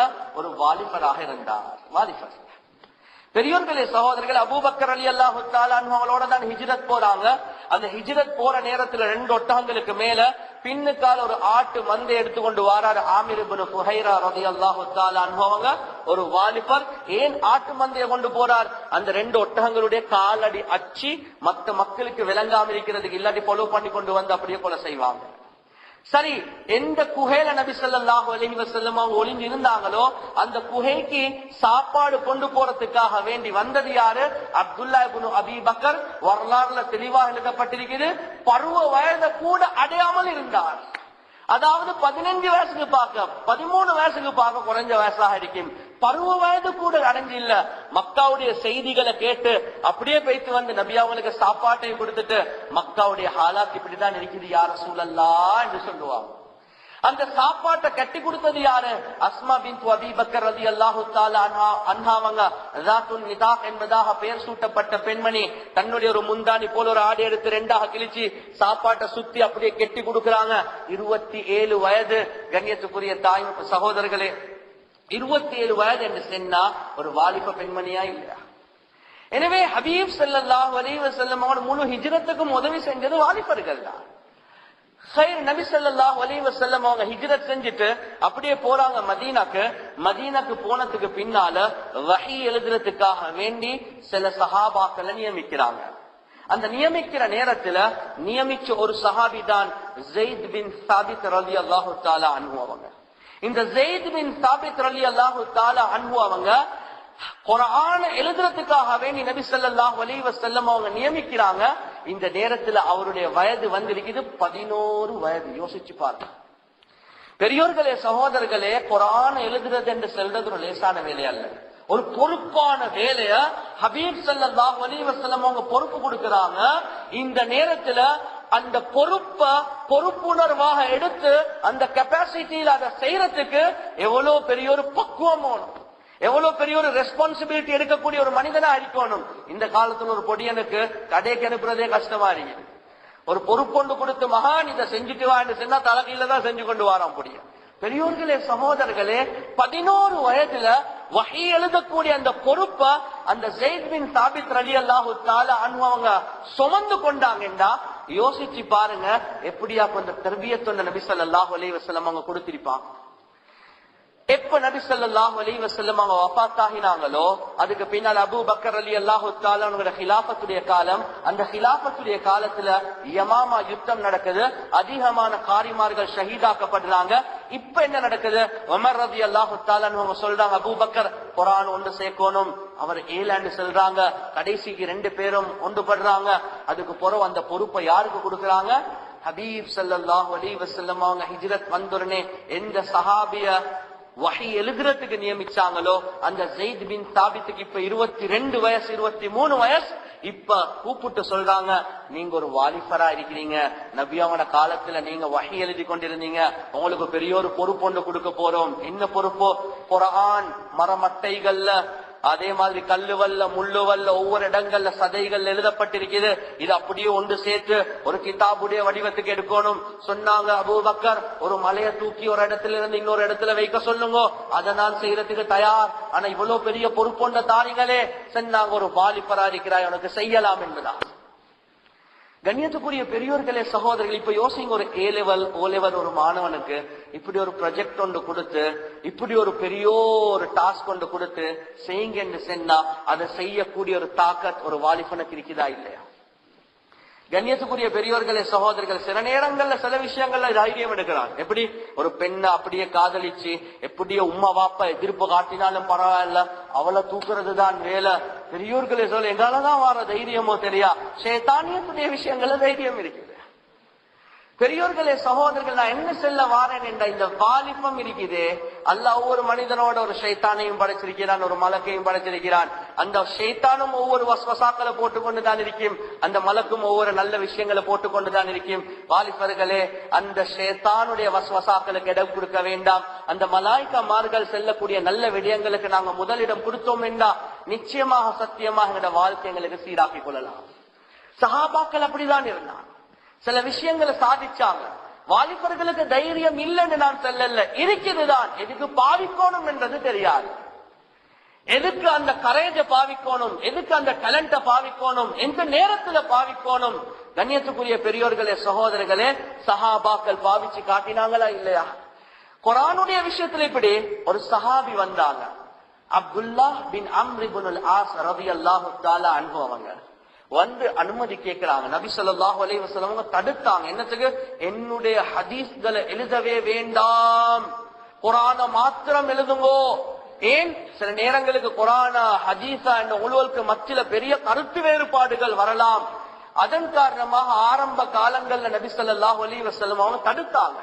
பெரியோர்களே சகோதரிகளே, அப்துல்லா பின் அம்ர் இப்னுல் ஆஸ் ரலியல்லாஹு தஆலா அவங்க வந்து, யா ரசூலல்லாஹ் இஸ்தஅதன ரசூலல்லாஹி ஸல்லல்லாஹு அலைஹி வஸல்லம், நபி அவனுக்கிட்ட வந்து அனுமதி கேட்டாங்க. யா ரசூலல்லாஹ், உங்களோட ஹதீஸ்களை எழுதுறதுக்கு எனக்கு அனுமதி தாங்களே. 17 வயசு. கண்ணியத்துக்குரிய சகோதரர்களே, நபி ஸல்லல்லாஹு அலைஹி வஸல்லம் அந்த வாலிபருக்கு அனுமதி கொடுத்தார். முதலாவதாக ஹதீஸ் எழுதினவர். கண்ணியத்துக்குரிய பெரியோர்களே சொல்ல யோசிச்சு பாருங்க, எவ்வளவு ஆர்வமா ஆசையா வந்து, யார் சொல்ல குர்ஆன் சரி எழுதுறாங்க தான், நீங்க ஒரு கூட்டம் ஒன்று வச்சிருக்கிறீங்க, எனக்கு உங்களோட பேச்சம் எழுதுறதுக்கு அனுமதி தாங்க. பெரியோர்களே சொல்ல ஒரு வாலிபன் ஒரு ப்ராஜெக்டுக்கு முன்னுக்கு வாராங்க. நபி ஸல்லல்லாஹு அலைஹி வஸல்லம் அந்த கெபாசிட்டியை கொடுத்திருந்தாங்க. அதை சுமக்கக்கூடிய தகமைய எப்ப வந்துச்சோ நபி ஸல்லல்லாஹு அலைஹி வஸல்லம் அவங்க பொறுப்புகளை கொடுத்தாங்க. சாதாரண பொறுப்புகள் அல்ல. பெரியோர்களே சகோதரர்களே, 17, 15, 16 வயசு என்று சொன்னா குடும்ப வாழ்க்கை நடத்தக்கூடிய பொறுப்பு அல்ல. ஒரு நாட்டை அல்லது ஒரு படைய அல்லது ஒரு ஏரியாவுக்கு கவர்னராக இருக்கக்கூடிய தாக்கத்தை, அந்த தகமைய நபி ஸல்லல்லாஹு அலைஹி வஸல்லம் அவங்க வாலிபர்களுக்கு உண்டாக்கி காட்டினாங்க. பெரியோர்களே சகோதரர்களே, யோசிச்சு பாருங்க. உசாமா ரலியல்லாஹு தஆலா அன்ஹு அவங்க 18 வயசு, பல ரிவாயத்கள் வருவது 17, 18, 19 என்று வருவது. நபி ஸல்லல்லாஹு அலைஹி வஸல்லம் ஒரு படைக்கு அமீராக ஆக்கி, ஒரு படைக்கு தலைவராக ஆக்கி, அதுக்கு கீழே அவருக்கு கீழே அபூபக்கர், உமர், உஸ்மான், அலி ரலியல்லாஹு அன்ஹும், இந்த 4 சஹாபாக்களை வச்சு இவர் அமீராக்கி, ஒரு வாலிபர், ஒரு 17, 18, 19 வயசு ஒரு வாலிபரை தலைவராக்கி, அவருக்கு கீழே இவ்வளவு பெரிய பெரிய ஆட்களை போட்டு படைக்கு தலைவராக நீங்க போங்கோ என்று செல்றதுக்கு, பெரியவர்களே சகோதரர்கள், இந்த காலத்துல கம்பெனிஸ்ல வேலை செய்றவங்களுக்கு தெரியும், HR பேசுவாங்க மேனேஜ்மெண்ட் குவாலிட்டிஸ் என்று, லீடர்ஷிப் குவாலிட்டிஸ் என்று சொல்லுவாங்க. தலைமைத்துவத்துக்கு என்று சில குவாலிட்டிஸ் இருக்கணும். ஒரு மேனேஜராக வேலை செய்யறதுக்கு சில குவாலிட்டிஸ் இருக்கணும். ஒரு பொறுப்புதாரியாக இருக்கிறதுக்கு சில குவாலிட்டிஸ் இருக்கணும். கண்ணியத்துக்குரிய பெரியோர்களே சகோதரர்களே, ஒரு வாலிபருக்கு அந்த தகமை இருந்துச்சு. நபி ஸல்லல்லாஹு அலைஹி வஸல்லம் அவங்க பொறுப்பு கொடுத்தாங்க. கீழே அபூபக்கர், உமர், உஸ்மான் ரலியல்லாஹு அன்ஹும் போன்ற பெரும் பெரும் சஹாபாக்கள் இருந்தாங்க. அவரை அமீராக ஆக்கி நபி அவங்க அனுப்பினாங்க. எவ்வளவு சபர் தேவை, எவ்வளவு டேலண்ட் தேவை, எவ்வளவு நுணுக்கம் தேவை. ஒரு மூத்தவர் எனக்கு கீழே இருக்கிறார், அவரோடு எப்படி பேசணும் என்ற சிஃபத் தேவை. பெரியோர்களே சகோதரர்களே, அந்த எல்லாம் அந்த உசாமாக்கு இருந்துச்சு. நபி ஸல்லல்லாஹு அலைஹி வஸல்லம் அவங்க அமீராக ஆக்கி அனுப்பினாங்க. முஹம்மத் பின் காசிம் ரஹ்மத்துல்லாஹி அலைஹி அவங்க தான் முதலாவதாக இந்தியாவை கைப்பற்றவர். 19 வயசு. தாரிக் பின் ஜியாத் முதலாவதாக யூரோப்பியன் கண்ட்ரீஸ்ல ஸ்பெயினுக்கு தான் இஸ்லாம் போச்சு. அந்த தாரிக் பின் ஜியாத் 17, 18 வயசு உள்ளவர். அவர் தான் முதலாவதாக ஸ்பெயினுக்கு போனார், ஒரு படை ஒன்று எடுத்துக்கொண்டு. அதுக்கு பின்னால் அங்க ஆட்சி செஞ்சவர் அவர் தான். யோசிச்சு பாருங்க, அங்க கவர்னராக இருந்தார். யோசிச்சு பாருங்க, ஒரு ஏரியாவுக்கு கவர்னராக இருக்கிறதுக்கு ஒரு வாலிபருக்கு தகம் இருக்குது என்றா அவருக்கு குடும்ப வாழ்க்கை வாழ்றது கஷ்டமா? அவருக்கு அந்த ஏரியால, உதாரணத்துக்கு காலி கோட்டையில ஒரு அமீர் 19, 18 வயசு ஒரு வாலிபருக்கு அந்த காலத்துல, நபியாவோட காலத்துல அந்த வாலிபர்களுக்கு அந்த தாக்கத்து இருந்துச்சு, அந்த பொறுப்புணர்வு இருந்துச்சு. ஏன்? அந்த 12, 13, 14, 15, 16 இந்த வயதை அவங்க அடைந்தது யாருடைய சொஹபத்திலிருந்து? நபி ஸல்லல்லாஹு அலைஹி வஸல்லம் அவங்களோட சொஹபத்தில. அந்த ஹபீபுடைய சொஹபத், அந்த ஹபீபுடைய சூழல்ல இருந்து இந்த நபி அவங்களை போல நாங்களும் ஒரு அமீராக இருக்கிறதுக்கு என்னென்ன தகமைகள் தேவை என்பதை அந்த சஹாபாக்கள் அந்த வயசுலயே படிச்சு கொண்டாங்க. பெரியோர்களே சகோதரர்கள், எவ்வளவு பெரிய பொறுப்பு. நாங்க சில ஹதீஸ்களை கேட்கிறோம் தான், சில சஹாபாக்களை பத்தி பேசுறோம் தான். யோசிச்சு பாருங்க அவங்களோட வயதுகள் என்னென்ன. இந்த காலத்துல எங்களுக்கு ஒரு வாலிபருக்கு ஒரு பொறுப்பா ஒரு விஷயத்தை செய்யுங்க என்று சொல்றதுக்கு ஏலாம் இருக்குது. ஆனா அந்த காலத்துல அவங்க அதை 12, 13, 15, 14 வயதுகள்ல அதை அடைஞ்சிருந்தாங்க. ஜாபிர் பின் அப்துல்லா ரலியல்லாஹு தஆலா அன்ஹு அவங்க, கண்ணியத்துக்குரிய பெரியோர்களே சகோதரர்களே, அவரை பத்தி வரலாறுல வந்திருக்குது. ஜாபிர் பின் அப்துல்லா ரலியல்லாஹு தஆலா அன்ஹு அவங்கள பத்தி, அவங்க அதிகமான ஹதீஸ்களை ரிவாயத் செஞ்ச ஒரு சஹாபி. அதே மாதிரி இல்முடைய தேற்றம் உள்ள ஒரு சஹாபி. ஒரு ஹதீஸ கேட்கறதுக்காக வேண்டி அவர் மதீனால இருந்து மிஸ்ருக்கே பிரயாணம் செஞ்சதாக வரலாறுல வந்திருக்குது. அதுக்கென்று ஒரு ஒட்டகத்தை எடுத்து ஒரு ஹதீஸ கேட்கறதுக்கு, 1000 ஹதீஸ் அல்ல, ஒரு ஹதீஸ கேட்கறதுக்கு அவ்வளவு ஆர்வம் ஆசை உள்ளவர் தான் ஜாபிர் பின் அப்துல்லா. கண்ணியத்துக்குரிய பெரியோர்களே சகோதரர்களே, அவர் வஃபாத் ஆகக்கூடிய நேரத்தில் அவருக்கு 94 வயசு. அவர் ஹிஜ்ரி 74 வஃபாத் ஆகினார். இப்ப யோசிங்க, மதீனால அவர் நபி ஸல்லல்லாஹு அலைஹி வஸல்லம் அவங்களோட இருக்கக்கூடிய நேரத்துல அவருடைய வயது 20 சொச்சம் தான், 20 சொச்சம். ஒரு சந்தர்ப்பத்துல நபி ஸல்லல்லாஹு அலைஹி வஸல்லம் அவங்க கேக்குறாங்க, ஜாபிர் நீங்க கல்யாணம் முடிச்சிட்டீங்களா? ஓ யார சொல்ல, கல்யாணம் முடிச்சிட்டேன் யார சொல்லலாம் கேக்குறாங்க. ஜாபிர் நீங்க ஒரு பிக்கிற ஒரு வெர்ஜின் ஒரு பெண்ணை கல்யாணம் முடிச்சீங்களா, அல்லது ஏற்கனவே கல்யாணம் முடிச்சு விடுபட்ட ஒரு பெண்ணை கல்யாணம் முடிச்சீங்களா, அல்லது கணவன் வஃபாத்தாகின ஒரு பெண்ணை கல்யாணம் முடிச்சீங்களா, ஒரு கன்னி பெண்ணா அல்லது நேரத்தோட முடிச்ச ஒரு பெண்ணா? இவர் சொல்றாரு, யோசிச்சு பாருங்க, 20 சொச்சம் வயது, வாலிப வயசுல இருக்கிறார். இவர் சொல்றார், இல்ல யார சொல்லலாம், நான் கல்யாணம் முடிச்சது ஒரு நேரத்தோட கல்யாணம் முடிச்சு விடுபட்ட ஒரு பெண் தான், அல்லது தலா கொடுக்கப்பட்ட ஒரு பெண் தான். நபி ஸல்லல்லாஹு அலைஹி வஸல்லம் அவங்க சொன்னாங்க, ஹல்லா பிக்ரன் ஃபதுலாஇபுஹா வயுலாஇப் ஃபதுலாஇபுக், உங்களுக்கு ஒரு கன்னி பெண்ணை கல்யாணம் முடிக்கேன்ச்சு, உங்களுக்கு அந்த வாழ்க்கையில ஒரு சந்தோஷம் இருந்திருக்குமே என்ற மாதிரி நபி அவங்க சொல்ல, அவர் என்ன தெரியுமா கொடுத்த ஜவாப், இல்ல யார ரசூலல்லாஹ், நான் என்ன யோசிச்சேன் என்றா, எனக்கு அதிகமான சகோதரிகள் இருக்கிறாங்க, எல்லாமே சின்ன புள்ளேல். நான் கல்யாணம் முடிக்கிற புள்ளையும் ஒரு சின்ன புள்ள, ஒரு கன்னி பெண்ணாக இருந்தா அவவும் சேர்ந்து அவங்களோட விளையாடுறதுக்கு ஆரம்பிச்சிடுவா. எனவே இந்த தங்கச்சி மார்களை கொஞ்சம் பொறுப்பாக எடுத்து கொஞ்சம் வளர்க்கறதுக்கெண்டே ஒரு பெண் ஒன்று இருந்தா நல்லமே. அதுக்காக வேண்டி அவருடைய ஆசை அவர் தியாகம் செஞ்சு அப்படி ஒரு பெண்ணை கல்யாணம் முடிச்சாங்க. கண்ணியத்துக்குரிய பெரியோர்களே சகோதரர்களே, ஹபீப் ஸல்லல்லாஹு அலைஹி வஸல்லம் அவங்க அந்த சஹாபிக்கு துஆ கேட்டாங்க. ஒரு கன்னி பெண்ணை முடிக்கிறது சிறந்ததுதான், அதுல எந்த கருத்து வேறுபாடும் இல்ல. ஆனா இந்த சஹாபியுடைய வாலிபத்துல யோசிச்சு பாருங்க, பொறுப்புணர்வு, என்ற சகோதரிகளை சரியா தர்பியத் கொடுக்கிறதுக்கு ஒரு பெண் இல்ல, நானும் ஏண்ட இச்சை ஏண்ட ஆசைக்காக வேண்டி அப்படி ஒரு பெண்ணை திருமணம் முடிச்சேன்டா என்ற குடும்பத்துடைய நிலைப்பாடு என்னதாகும்? ஒரு பொறுப்புணர்வு உள்ள வாலிபர்களாக அந்த வாலிபர்கள் இருந்தார். கண்ணியத்துக்குரிய பெரியோர்களே சகோதரர்கள், ஒரு ஹதீஸ பல முறையில் எடுத்து பாருங்க, அதுல எத்தனையோ படிப்பினைகளை வச்சிருக்கிறார். ஹபீப் ஸல்லல்லாஹு அலைஹி வஸல்லம் அவங்க இததான் உம்மத்துக்கு படிச்சு கொடுத்தாங்க. எந்த முறையில நீங்க உங்களோட வாழ்க்கை நடத்தணும், ஒரு மனைவியை தேர்ந்தெடுக்கிறதாக இருந்தாலும் ஏண்ட வாழ்க்கையை தானே நான் பார்த்துக்கணும், தங்கச்சி எனக்கு பார்க்க இயலுமா, உம்மா எனக்கு பார்க்க இயலுமா? இல்ல பெரியோர்களே சகோதரர்களே, இந்த அளவுக்கு யோசிச்சு அந்த சஹாபி நடந்து கொண்டார். ஒரு வாலிபர் பொறுப்புணர்வு உள்ளவராக இருக்கணும் என்பதை அந்த சஹாபி முழு உம்மத்தார்களுக்கும் காட்டினார். அதே மாதிரி கண்ணியத்துக்குரிய பெரியோர்களே சகோதரர்களே, ஏனே சஹாபாக்களுடைய வாழ்க்கை எடுத்து பார்த்தா எல்லாம் வாலிபர்கள் தான், அதிகமானவங்க.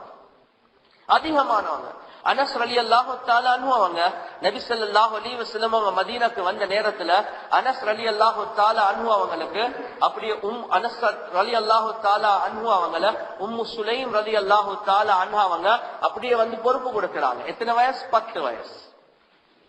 அந்த 10 வயசுல இருந்து நபி ஸல்லல்லாஹு அலைஹி வஸல்லம் அவங்க வஃபாத்தாக காட்டி, அதாவது அவருக்கு 20 வயசு வர காட்டி நபி அவங்களோட சுஹ்பத்திலே இருந்தாங்க.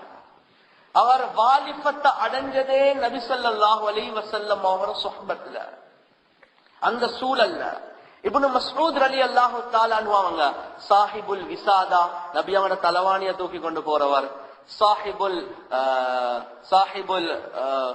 விசாதா, சாஹிபுல் வது, நபி அவங்களோட தண்ணி வுது எடுக்கக்கூடிய தண்ணியை தூக்கி கொண்டு போறவர். இவ்வளவு நெருக்கமானவர். நபி அவங்களோட ஸ்லீப்பரை தூக்கி கொண்டு போனவர். அபு ஜஹல்ட களத்தை வெட்டினவர். கண்ணியத்துக்குரிய பெரியோர்களே சகோதரர்களே, ஒரு சின்ன வாலிபரா இல்லையா? ஒரு சின்ன வாலிபர். இப்னு மஸ்ஊத் ரலியல்லாஹு தஆலா அவங்க சின்ன புள்ள. கண்ணியத்துக்குரிய பெரியோர்களே சகோதரர்கள், இப்னு அப்பாஸ் ரலியல்லாஹு தஆலா அன்ஹு இதெல்லாம் ஆக முக்கியமான சஹாபாக்கள். இப்னு அப்பாஸ் ரலியல்லாஹு தஆலா அன்ஹு அவங்க எவ்வளவு சிறந்த ஒரு சஹாபி என்றா, அபு உமர் ரலியல்லாஹு தஆலா அன்ஹுவோட காலத்துல அவரோட அவர் சேர்த்து வச்ச ஒரு சஹாபி தான் இப்னு அப்பாஸ். மூத்த சஹாபாக்கள் கேட்டாங்க, என்ன இந்த சின்ன புள்ளைய நீங்க இவளோட சேர்த்து வைக்கிறீங்க, என்ன காரணம், என்ன நுணுக்கம் என்று கேட்டான். சொன்னாங்க, இவருக்கு தஃப்சீருடைய அறிவு இருக்குது, குர்ஆனுடைய அறிவு இருக்குது. ஒரு கேள்வி கேட்டாங்க, எல்லாத்துக்கும் சொன்னாங்க, நீங்க இதா ஜாஅ நஸ்ருல்லாஹி வல் ஃபத்ஹ் அந்த சூரத்துக்கு நீங்க எல்லாம் தஷ்ரீஹ் செய்யுங்களே, விளக்கம் கொடுங்களே. மூத்த சஹாபாக்கள் எல்லாம் சொன்னாங்க இஸ்திக்ஃபார பத்தி, தௌபா பத்தி சொல்லப்படுவது. இப்னு அப்பாஸ் கிட்ட கேட்டோன்னு அவர் சொன்னார், இந்த ஆயத் இருக்குதே, இந்த சூரா இருக்குதே, நபி அவனோட வஃபாத்தை காட்டுது என்று சொன்னார். எல்லா சஹாபாக்கள் ஆச்சரியப்பட்டார். உமர் ரலியல்லாஹு தஆலா சொன்னாங்க, இது சுட்டி தான் இவர் என்னோட வச்சு கொண்டிருக்கிறேன். அவ்வளவு பெரிய அறிவாளி. ஆனா பெரியோர்களே, சகோதரர்களே, நபி ஸல்லல்லாஹு அலைஹி வஸல்லம் அவங்க வஃபாத் ஆகிற நேரத்துல அவருக்கு 13-14 வயசு தான். ஆனா ரயீசுல் முஃபஸ்ஸிரீன்களுடைய தலைவர் என்பதாக பெயர் சூட்டப்பட்டவர் இப்னு அப்பாஸ் ரலியல்லாஹு தஆலா அன்ஹு. நபி அவங்களுக்கிட்டே அவர் சொஹ்பத்ல இருந்து அந்த சூழல்ல அவர் வாலிபத் அடைஞ்சார். நபி அவங்க துஆ கேட்டாங்க, இந்த இப்னு அப்பாஸுக்கு அல்லாஹ் குர்ஆனுடைய விளக்கத்தை கொடுக்கட்டும். பெரியோர்களே, சகோதரர்களே, அனஸ் பின் மாலிக் ரலியல்லாஹு தஆலா அன்ஹுவுக்கு நபி அவங்க துஆ கேட்டாங்க, யா அல்லாஹ் இந்த அனஸுடைய வாழ்க்கையில நீ பரக்கத் செய்வாயாக. 103 வயது வரக்காட்டி வாழ்ந்தார். பெரியோர்களே, சகோதரர், 103 வயது. யா அல்லாஹ் இவருடைய வயதுல பரக்கத் செய், அவருடைய புள்ள குட்டில பரக்கத் செய்வாயாக. 100 சொச்சம் புள்ளேல், 80 சொச்சம் புள்ளேல இவரே தபன் பண்ணிட்டார், அடக்கிட்டார். இவருடைய பொருள்ல நீ பரக்கத் செய்வாயாக. இவருடைய தோற்றத்துல மட்டும் வருஷத்துக்கு 2 தரக்க ஈச்சப்பழம் காய்க்கும். சில நேரங்கள்ல மழை இல்லையா, அப்படி போய்த்து முசல்லா விரிப்பார், 2 ரக்காத் தொழுவார். ஒரு மேகம் வந்து அவருடைய தோட்டத்துக்கு மட்டும் மழையை பொழிய வைக்கக்கூடிய அளவுக்கு ஈமான்ல கூவத்தை உண்டாக்கினார். கண்ணியத்துக்குரிய பெரியோர்களே, சகோதரர்களே, அப்ப யோசிச்சு பாருங்க, இந்த வாலிபத்துல எவ்வளவு விஷயங்களை சஹாபாக்கள் அவங்க முழுக்க இருந்தது ஹபீப் ஸல்லல்லாஹு அலைஹி வஸல்லம் அவங்களோட சூழல்ல, அந்த சொஹபத்ல அவங்க வாலிபத்தை அடைஞ்சாங்க. அவங்க மூலமாக அல்லாஹ் சுப்ஹானஹு வ தஆலா பெரும் வேலைகள் எடுத்தாங்க. பொறுப்புணர்வோட உம்மத்துக்கு நான் ஒரு சேவை செய்யணுமே என்ற சிந்தனையோட அந்த காலத்துல வாலிபர்கள் இருந்தாங்க. பெரியோர்களே, சகோதரர்களே, முஸ்அப் இப்னு உமைர் ரலியல்லாஹு தஆலா அன்ஹுவோட சம்பவம் எல்லாத்துக்கும் தெரியும். அவர் மதீனால மக்கால இருக்கக்கூடிய நேரத்தில் ஒரு வாலிபர் இஸ்லாத்தை தழுவிட்டு வராங்க. அவர் உடுக்கக்கூடிய ஒவ்வொரு ஆடையும் இருக்குது, அந்த ஒவ்வொரு ஆடையும் 500-600 தங்க காசி பொறுமதையானது. ஆனா எப்ப இஸ்லாத்தை தழுவினாங்களோ உம்மாவும் பாப்பாவும் எல்லாம் ஆடைகளை கழட்டிட்டு ஒரு முரட்டு துணி ஒன்று போட்டு அப்படியே வீட்டால விரட்டி விட்டாங்க. உடுக்கிறதுக்கு ஆடை இல்லாத நிலைமையில ஹபீப் ஸல்லல்லாஹு அலைஹி வஸல்லம் அவரோட சொஹ்பத்துக்கு வராங்க. ஹபீப் ஸல்லல்லாஹு அலைஹி வஸல்லம் அவங்க என்ன செஞ்சாங்க தெரியுமா? அவருக்கு தர்பியத் கொடுத்து ஒரு பெரியோர் பொறுப்பொண்டு கொடுத்தாங்க. என்ன? முஸ்அப், நான் 20 சொச்சம் வயதுல இஸ்லாத்தை தழுவினவர், நபி அவங்க இப்ப பொறுப்பொண்டு கொடுக்கறாங்க, நான் இப்ப மதீனாக்கு போறதுக்கு முன்னால நீங்க மதீனாக்கு ஹிஜ்ரத் செய்யுங்க. மதீனாக்கு ஹிஜ்ரத் செய்யறாங்க. நபி ஸல்லல்லாஹு அலைஹி வஸல்லம் அவங்களுக்கு முன்னால 2 ஆண்டுகளுக்கு முன்னால ஒரு ஆண்டை பத்தி அப்படியே வருவது, அவர் ஒரு ஈச்சப்பழம் தோட்டத்துல தான் அவருடைய 1 வருடத்தை கழிச்சார். 1 வருடத்தை ஈச்சப்பழம் தோட்டத்துல கழிச்சார். உடுக்கிறதுக்கு ஒரே ஒரு ஆடை தான் இருந்துச்சு. பெரியோர்களே, சகோதரர்களே, ஹபீப் ஸல்லல்லாஹு அலைஹி வஸல்லம் ஒவ்வொரு வருஷமும் ஹஜ்ஜுடைய மாதத்தில் எப்ப மக்காக்கு தாவத்துக்காக வேண்டி போவாங்களோ அந்த நேரத்துல மதீனால இருந்து முதல்ல 12 பேர், அதுக்கு பிறகு 20 பேர், அது 70 பேர் வரக்காட்டி அப்படியே ஒவ்வொரு கூட்டத்தை சேர்த்து அப்படியே அந்த அகபாவுடைய இடத்துல வந்து பைஅத் செய்ய வச்சாங்க நபி ஸல்லல்லாஹு அலைஹி வஸல்லம். கண்ணியத்துக்குரிய பெரியோர்களே, சகோதரர்களே, நபி ஸல்லல்லாஹு அலைஹி வஸல்லம் அவங்களுக்கு முன்னாலே அந்த மதீனால அவர் தாவத் கொடுத்து பெரியோரு மைதானம் ஒன்று தயாரிச்சு ஹபீப் ஸல்லல்லாஹு அலைஹி வஸல்லம் அவங்க மதீனாக்கு வரக்கூடிய நேரத்துல ஒரு பெரியோரு கூட்டம் இஸ்லாத்தை தழுவுறதுக்கு தயாரான நிலைமையில அந்த ஊரை மதீனாவை மாற்றினது இந்த முஸ்அப் இப்னு உமைர் என்று சொல்லக்கூடிய வாலிபர். உஹதுடைய யுத்த நேரத்துல ஷஹீதாக்கப்பட்டார். எல்லாத்துக்கும் தெரிஞ்ச சம்பவம். அவருடைய தலையை மூடினா காலை மூடுறதுக்கு கஃன் போதாது, காலை மூடினா தலையை மூடுறதுக்கு கஃன் போதாது. இந்த நேரத்தில் இந்த மையத்தை பார்த்து ஹபீப் ஸல்லல்லாஹு அலைஹி வஸல்லம் அழுந்து சொன்னாங்க, வலகத் ரஅய்து முஸ்அபன் ஹாதா பிமக்கத, இந்த முஸ்அப நான் மக்கள் இருக்க போல கண்டிருக்கிறேன்.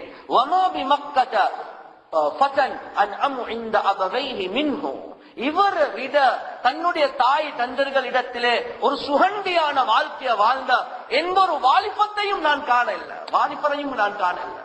அவ்வளவு ஒரு லக்ஸரி லைஃப இந்த வாலிபர் வாழ்ந்து கொண்டிருந்தார். அல்லாஹ்க்காக வேண்டி, ரசூலுக்காக வேண்டி எல்லாமே தியாகம் செஞ்சு கஃனுக்கும் ஒரு துணி இல்லாத நிலைமையில ஷஹீதாக்கப்பட்டானே. ரிவாயத்கள்ல வந்திருக்கிற அந்த நேரத்தில் அவருக்கு 40 வயசு என்பதா.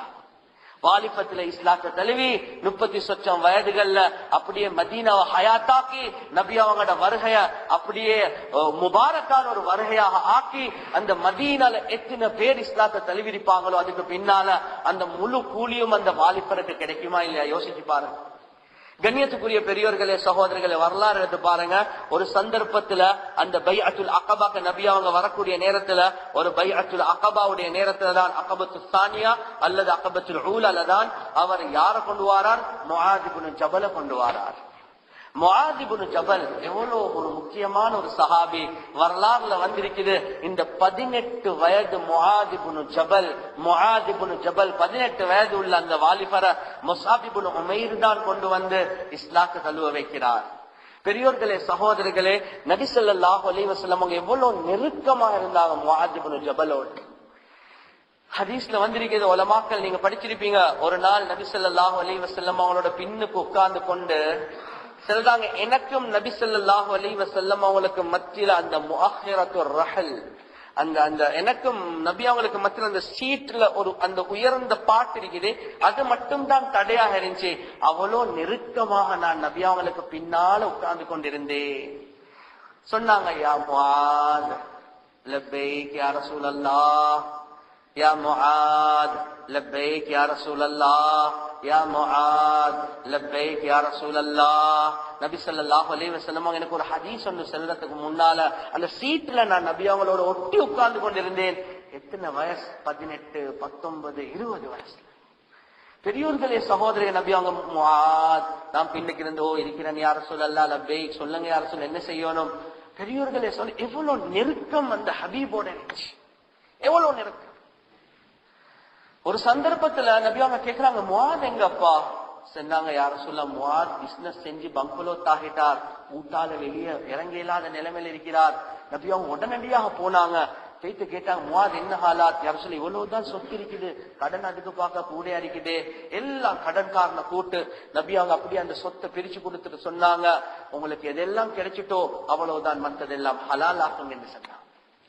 பெரியோர்களே, சகோதரர், இந்த முஆத் இப்னு ஜபல் இந்த வாலிபர இஸ்லாத்தை தழுவுற நேரத்துல 18 வயசு நபி ஸல்லல்லாஹு அலைஹி வஸல்லம் யமனுக்கு கவர்னராக ஆக்கி அனுப்புறாங்க. யமன் வாசிகளுக்கு போயிட்டு நீங்க பொறுப்புதாரியாக இருந்து ஒரு முஅல்லிமாக ஒரு வலியாக இருந்து அந்த நாட்டு மக்களுக்கு இஸ்லாத்தை படிச்சு கொடுங்க. யோசிச்சு பாருங்க, அந்த வாலிபத்துல ஒரு பெரிய ஒரு ஏரியா யமன் என்ற நாட்டுக்கு, அந்த ஏரியாவுக்கு ஒரு பொறுப்பாக ஒரு வாலிபர் அனுப்புறேன்டா எவ்வளவு பெரிய தகமைகள் அந்த சஹாபாக்களுக்கு இருக்கும். அந்த போற நேரத்துல தான் நபி ஸல்லல்லாஹு அலைஹி வஸல்லம் அவங்க சொன்னாங்க, ஏ முஆத், உங்ககிட்ட யாரு சரி ஒரு கேள்வி ஒன்று கேட்டு நீங்க எப்படி அதுக்கு ஜவாப் சொல்லுவீங்க? நான் முதலாவதாக குர்ஆன்ல இருக்குதா என்று பாப்பேன் யார சொல்லல. அப்படி குர்ஆன்ல இல்லாட்டி என்ன செய்வீங்க? ஹதீஸ்ல இருக்குதா என்று பாப்பேன் யார சொல்ல. ஹதீஸ்ல இல்லாட்டி என்ன செய்வீங்க? இந்த ரெண்டையும் சேர்த்து நான் இஜ்திஹாத் செஞ்சு ஒரு ஜவாப சொல்ல பாப்பேன் யார சொல்லலாம். நபி அவங்க துஆ கேட்டாங்க. அதுக்கு பின்னால் அவர் குதிரைக்கு மேல நபி அவங்க அந்த குதிரை அப்படியே இழுத்து கொண்டு போறாங்க, நடந்து கொண்டு சொல்றாங்க, முஆத், நீங்க பெரும் பாலம் திருப்பி வரக்கூடிய நேரத்துல இந்த மையத்துக்கு பக்கத்தால, என்ன கபருக்கு பக்கத்தால தான் நீங்க போவீங்க, நீங்க வரக்கூடிய நேரத்துல நான் இருக்க மாட்டேன் என்று அந்த வாலிபருக்கு சொன்ன நேரத்துல முஆத் இப்னு ஜபல் ரலியல்லாஹு தஆலா அவங்க சத்தம் போட்டு அழுகுறாங்க. இது எல்லாமே வாலிபர்கள் அந்த முழு தீன சுமந்து கொண்டு முழு உலகத்திலேயும் தீன பரப்பினது. கண்ணியத்துக்குரிய பெரியோர்களே, சகோதரிகளை, குர்ஆனை ஒன்று சேர்த்தது, அதே மாதிரி குர்ஆனை பரப்பினது, ஒவ்வொரு ஏரியாக்களுக்கு கவர்னராக இருந்தது, முழு விடயங்களை செஞ்சது அந்த சஹாபாக்கள், அதிகமானவங்க வாலிபர்கள். அதுதான் நான் வயதை சொல்லி செல்றேன். யோசிங்க, இந்த காலத்துல எங்களுக்கு அப்படி ஒரு தகமை இருக்குதா இல்லையா? ஃபாத்திமா ரலியல்லாஹு தஆலா அன்ஹா சொர்க்கத்துடைய தலைவி. எத்தனை வயசு? 24 வயசுல வஃபாத் ஆயிட்டாங்க. 24 வயசுல ஒரு புள்ளைக்கு ஒரு தாயாக இருக்கிறது எப்படி என்றதை படிச்சு தந்தாங்க. ஒரு வாப்பாக்கு ஒரு மகளாக எப்படி இருக்கணும் என்றதை படிச்சு தந்தாங்க. ஒரு கணவனுக்கு ஒரு மனைவியாக எப்படி இருக்கணும் என்றது படிச்சு தந்தாங்க. சமூகத்துக்கு ஒரு தலைவியாக, சொர்க்கத்துடைய பெண்ணுடைய தலைவியாக எப்படி வாழணும் அதையும் படிச்சு தந்தாங்க. ஹபீப் ஸல்லல்லாஹு அலைஹி வஸல்லம் அவரோட மனைவி ஆயிஷா ரலியல்லாஹு தஆலா அவங்க ஒரு மனைவியுடைய ரோல் எந்த முறையில செஞ்சு காட்டணும் அதை செஞ்சு காட்டினாங்களா இல்லையா? ஹபீப் ஸல்லல்லாஹு அலைஹி வஸல்லம் அவங்கள எந்த முறையில வரவேற்றாங்க, ஹதீஸ்களை எப்படி படிச்சாங்க, சுத்தத்துடைய விஷயங்கள்ல ஆகப்பெரிய அறிவுள்ள பெண் ஆயிஷா ரலியல்லாஹு தஆலா அன்ஹா அவங்க. அந்த வாலிபத்துல நபி அவங்க வஃபாத் ஆகக்கூடிய நேரத்துல 16-18 வயதுதான். அந்த வாலிபத்துல ஒரு பெண்ணுக்கு சுத்தம் சம்பந்தப்பட்ட வேண்டிய சட்டத்தை கேட்டா ஆயிஷா ரலியல்லாஹு தஆலா சொல்லுவாங்க. மாத விடாவுடைய விஷயத்துல ரத்தத்தை பார்த்து சொல்லுவாங்க, இது சுத்தமா அசுத்தமா, இது நோயா இல்லையா, குளிக்கணுமா இல்லையா. அவ்வளவு பெரிய டேலண்ட் அல்லாஹ் கொடுத்திருந்தாங்க. பெரியோர்களே சொல்ல 300 சொச்சம் மாணவ மாணவிகள் அந்த ஆயிஷா ரலியல்லாஹு தஆலா அவங்களுக்கு இருந்துச்சு. ஆண்கள் திரைக்கு பின்னால கேள்விகளை கேட்பாங்க. அவங்களோட வீட்டிலே ஒரு மதரசா மாதிரி ஒன்று உண்டாக்கினாங்க. 300 சொச்சம் மாணவ மாணவிகள். ஆனா வயது என்ன? 18 வயதுல நபி ஸல்லல்லாஹு அலைஹி வஸல்லம் அவங்க வஃபாத் ஆகினாங்க. முழு உம்மத்துல உள்ள பெண்களுக்கும் நான் வேண்டிய சட்டங்களை படிச்சு தாரத்துக்கு தயார் என்ற நிலைமையில அந்த வாலிப பெண் இருந்தாவா இல்லையா? கண்ணியத்துக்குரிய பெரியோர்களே, சகோதரர்களே, நான் இப்ப சொன்ன எல்லா சம்பவங்களை நீங்க எடுத்து பார்த்தா அவங்க எல்லாம் பெரிய பெரிய சாதனைகளை செஞ்சது அந்த வாலிபத்துலதான். இப்ப ஒவ்வொரு வாலிபரும் உள்ளத்துல கைய வச்சு பாருங்க, ஒவ்வொரு வயோதிபர்களும் வச்சு பாருங்க, என்ற வாலிபத்துல நான் எதை சாதிச்சிருக்கிறேன், இஸ்லாத்துக்காக வேண்டி என்ன செஞ்சிருக்கிறேன். எங்களோட வாழ்க்கையில் ஒரு டார்கெட் இல்ல. நீங்க டாக்டர் ஆகுங்க, என்ஜினியர் ஆகுங்க, லாயர் ஆகுங்க, யாராகினாலும் பரவாயில்ல. ஆனா பெரியோர்களே, சகோதரர்களே, ஒரு முஸ்லிம் ஒரு வாலிபரை போல நான் இப்ப திருமணம் முடிச்சேன் என்றா நான் யோசிச்சு பாருங்க. இமாம் ஷாஃபி ரஹ்மத்துல்லாஹி அலைஹி அவங்க 6 வயசுல 7 வயசுல முழு குர்ஆனையும் மனனம் செஞ்சாங்க. 9 வயசுல முவத்தா மாலிக் என்று செல்லக்கூடிய பெரிய ஹதீஸ் கிதாப மனனம் செஞ்சாங்க. அந்த நேரத்திலே அவங்க பெரிய ஒரு ஃபகீஹ் ஆக இருந்தாங்க, ஒரு பெரிய ஒரு அறிவாளியாக இருந்தாங்க. இமாம் புகாரி ரஹ்மத்துல்லாஹி அலைஹி அவங்க அத்தாரிகுல் குப்ரா என்று செல்லக்கூடிய கிதாப 16 வயதில் எழுதினாங்க. உலகத்துடைய இப்ப இருக்கக்கூடிய பெரிய ரெக்கார்ட் என்ன தெரியுமா? PhD 16 வயதுல முடிக்கிறது. 16 வயதுல ஹார்வர்ட் யூனிவர்சிட்டியில ஒரு வாலிபர் அவர் PhD செஞ்சிருக்கிறார் போன வருடங்கள் 2-3 வருடங்களுக்குள்ள. ஆனா இமாம் புகாரி ரஹ்மத்துல்லா 16 வயதுல ஏதோ தாரீഖுடைய விஷயத்துல, ஹதீஸ் அது வேற, தாரீഖுடைய விஷயத்துல தாரீഖுல் குப்ரா என்ற பெரிய கிதாபே இருக்கிறார். 9 வயசுல அந்த காலத்துல ஃபிக்ஹுடைய சட்டங்களை படிச்சிருந்தாங்க இமாம் ஷாஃபி ரஹ்மத்துல்லா அவங்க. அப்ப அந்த வயதுல அந்த காலத்துல பெண்களும் ஆண்களும் விஷயங்களை விளங்கி இருந்தாங்க, மெச்சூர்டாக இருந்தாங்க, ஒரு கவர்னராக இருக்கிறதுக்கு தகுதி உள்ளவங்களாக இருந்தாங்க, ஒரு குடும்பத்துக்கு தலைவராக இருக்கிறதுக்கு தகுதி உள்ளவங்களாக இருந்தாங்க, ஒரு தாய் ஒரு பெண்ணுக்கு ஒரு குழந்தைக்கு ஒரு தாயாக இருக்கிறதுக்கு தகுதியுள்ள வாலிபர்களாக இருந்தாங்க. ஆனா இந்த காலத்துல எங்களுக்கு எங்கட வாழ்க்கைய நடத்துறதுக்கே எங்கட வாலிபர்களுக்கு தெரியா எப்படி நாங்க ஒரு ஊரை நடத்தக்கூடிய ஒரு வாலிபராக இருக்க போறோம். எங்களுக்கு எங்கட வாழ்க்கைய அதே டிசைட் பண்ண தெரியாம இருக்குது. நான் எந்த வாழ்க்கையில எந்த அம்பிஷன் எப்படி ஆக்கிக் கொள்றது, எந்த போக்க நான் எப்படி ஆக்கிக் கொள்றது, என் நண்பர்கள் எப்படி எடுத்துக்கொள்றது. ஒரு நண்பனை தேர்ந்தெடுக்கிறதே எங்களுக்கு இன்னும் தெரியா. பெரியோர்களே, சகோதரர்கள், எங்க வாழ்க்கையை நாங்க வாலிபத்தில் எங்க நடத்த போறோம்? கிதாப்கள்ல தெளிவாக நான் என்ன செல்ல வாரேன் என்றா, சுருக்கமாக சொன்னா ஒரு வாலிபர் தன்னுடைய வாழ்க்கையை சீராக்கிறதுக்கு ஆக நல்ல முறைதான் குர்ஆன்ல அல்லாஹ் சொல்றான், யா அய்யுஹல்லதீன ஆமனு தகுல்லாஹ வகுனூ மஅஸ் ஸாதிகீன். ஈமான் கொண்ட மக்களே, அல்லாஹ்வை பயந்து கொள்ளுங்கோ, சாதிகீன் உண்மையாளர்களோட நீங்க சேர்ந்து இருங்க.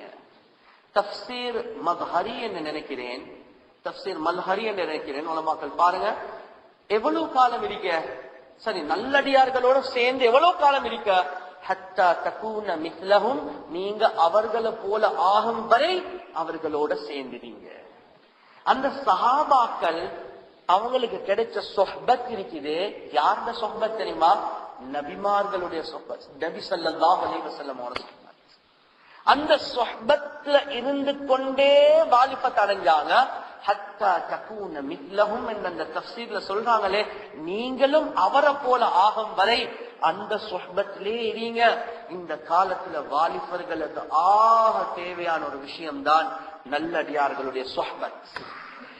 ஒரு மனிதன் யார் என்று விளங்குறதுக்கு என்றா, ஹதீஸ் அல்லது பெரியார்களுடைய கருத்து, அல் மர்உ அலா தீனி ஹலீலிஹி, ஒரு மனிதன் தன்னுடைய சகோதரர் தன்னுடைய நண்பனுடைய மதுஹப்ல தான் இருப்பார். மதுஹப் அந்த போக்குல தான் இருப்பார்.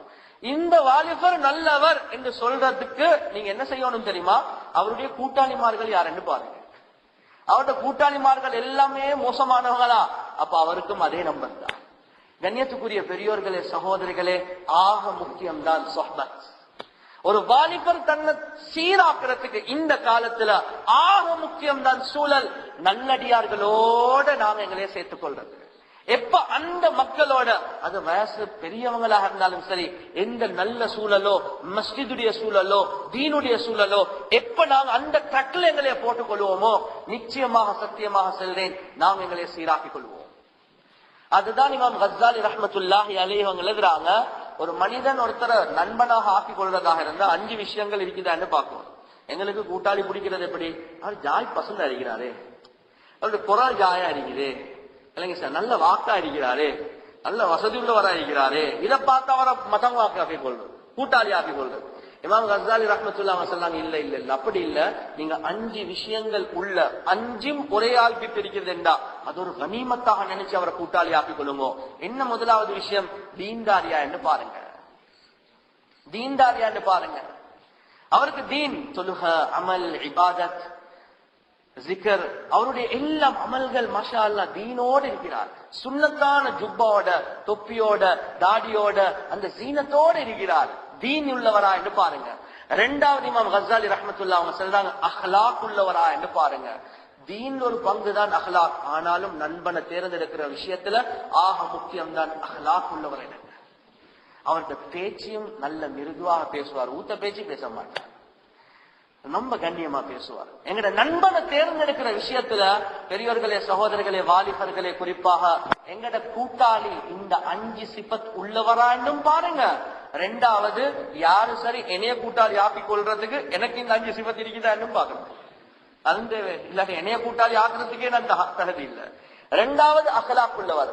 3வது, கண்ணியத்துக்குரிய பெரியோர்களே, சகோதரிகளே, ஜோக்குக்கும் பொய் சொல்லாதவராக இருக்கும். தெளிவாகவே எழுதுறான், பொய் சொல்லக்கூடியவனை கூட்டாளி ஆக்கி கொள்வான். அவன் உங்களுக்கு பொய்ய சொல்லி சொல்லி தூரமான விஷயத்தை கிட்ட மாதிரி காட்டுவான், கிட்டையான விஷயத்தை தூர மாதிரி காட்டுவான்.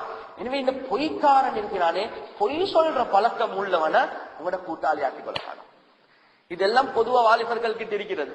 4வது சொல்றாங்க, துனியாவுடைய மோகம் உள்ள ஒரு மனிதனை உங்களோட கூட்டாளி ஆக்கி கொள்வான. எப்ப பார்த்தாலும் மொபைலை பத்தி தான் பேசுறான், எப்ப பார்த்தாலும் லேப்டாப்பை பத்தி தான் பேசுறான். பெரியோர்களே, சகோதரர்களே, இந்த கூட்டாளியை நாங்க முடிச்சா எங்களுக்கு லேப்டாப் பைத்தியம் தான் வரும், எங்களுக்கு மொபைல் பைத்தியம் தான் வரும். இந்த பாருங்க, அந்த கார் மாடல் தெரியுமா உங்களுக்கு? அவருக்கு அந்த கார் மாடல் தான் அவருக்கு பைத்தியம்.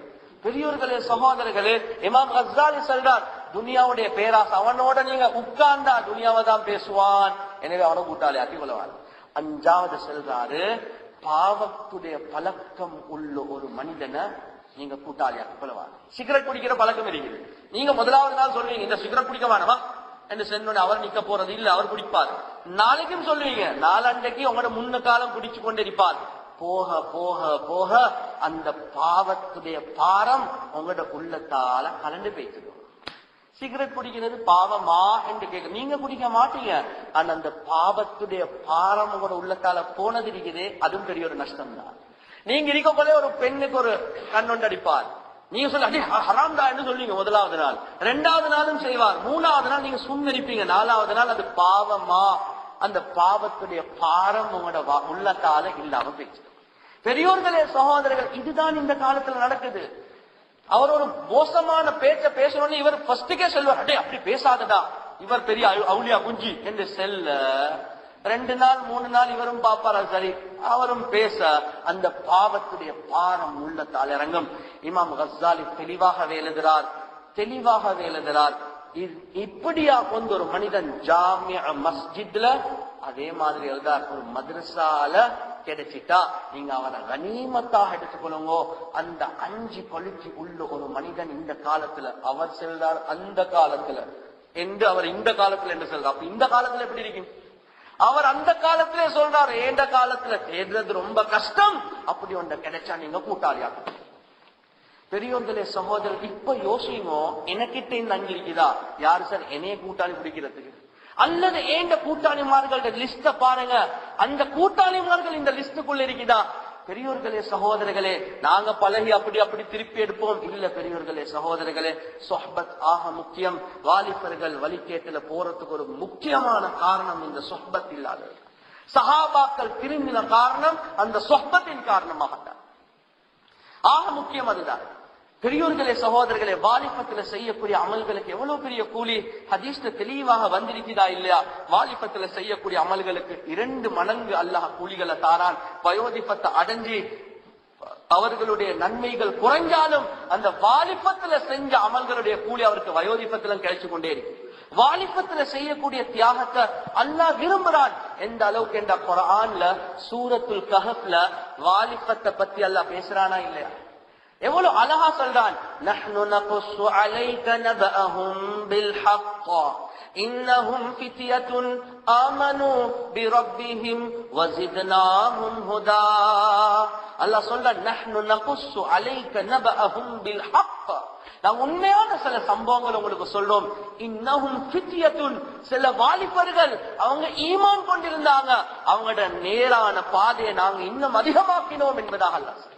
எப்படி நபி ஸல்லல்லாஹு அலைஹி வஸல்லம் அவங்களோட காலத்துக்கு முன்னால ஒரு அரசர் இருந்தார். அவர் தன்னை ரப்பாக சொல்லிக் கொண்டு இருக்க மக்கள் எல்லாம் அந்த மனிதனை அந்த அரசனை வணங்க 7-8 வாலிபர்கள் அவங்க அந்த ஒரு பாட்டியுடைய ஒரு சிறந்த ஒரு நாளுடைய நேரத்துல அவங்க ஒவ்வொருத்தரும் அப்படியே பிரிஞ்சு பிரிஞ்சு பிரிஞ்சு ஒரு மரத்துக்கு கீழே வர ஒவ்வொருத்தரும் கேட்டுக்கொண்டாங்க, நீங்க என்னத்துக்கு வந்தீங்க? நான் அவனை வணங்கல, நான் அல்லாஹ்தான் வணங்குறேன்.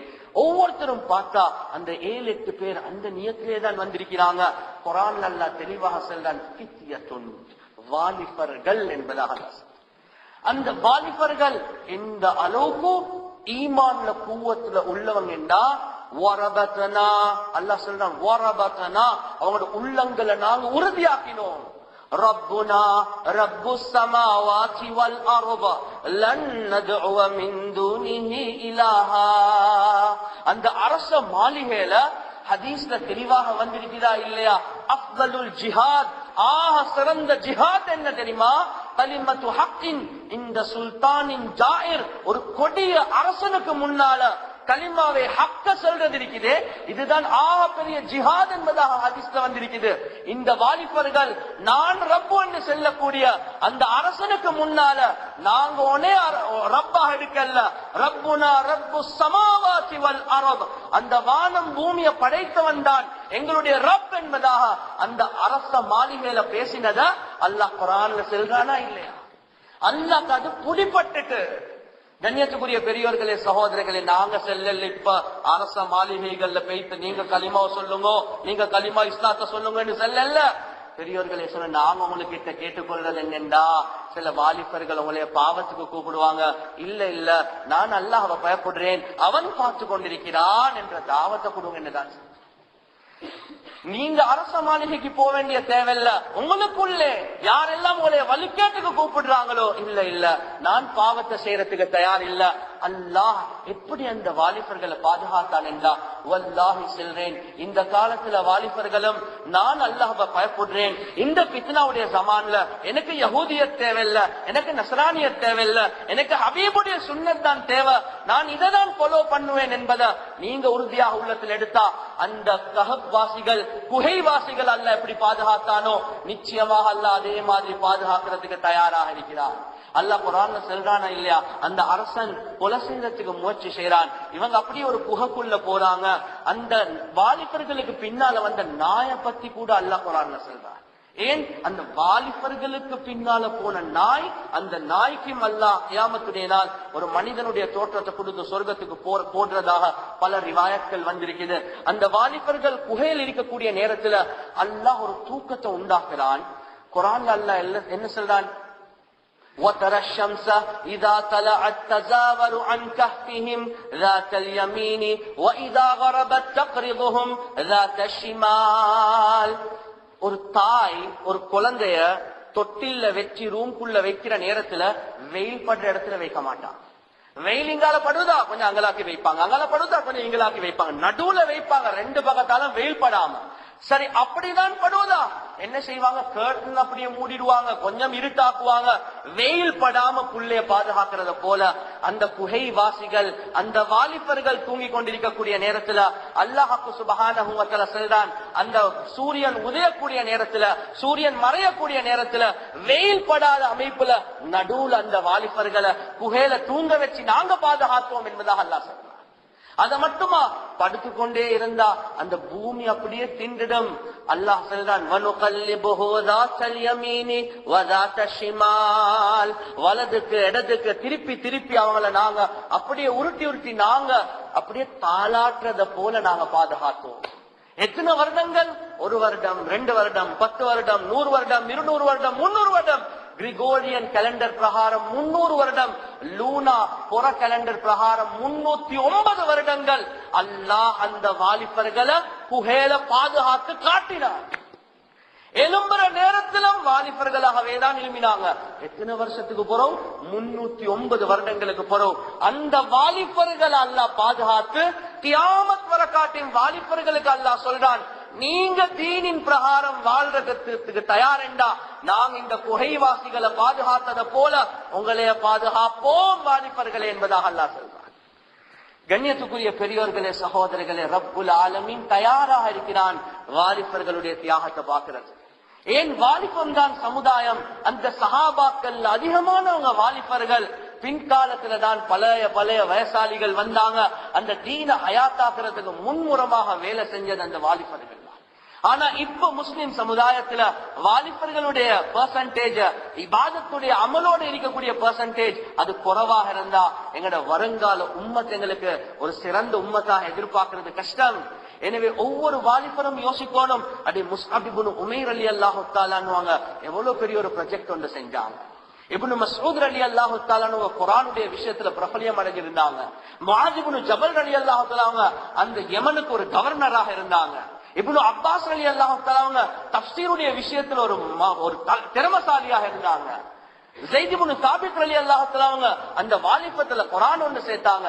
உஸாமா ரலியல்லாஹு தஆலா அன்ஹு அவர் ஒரு படைக்கு தலைவராக போறதுக்கு தயாராக இருந்தாங்க.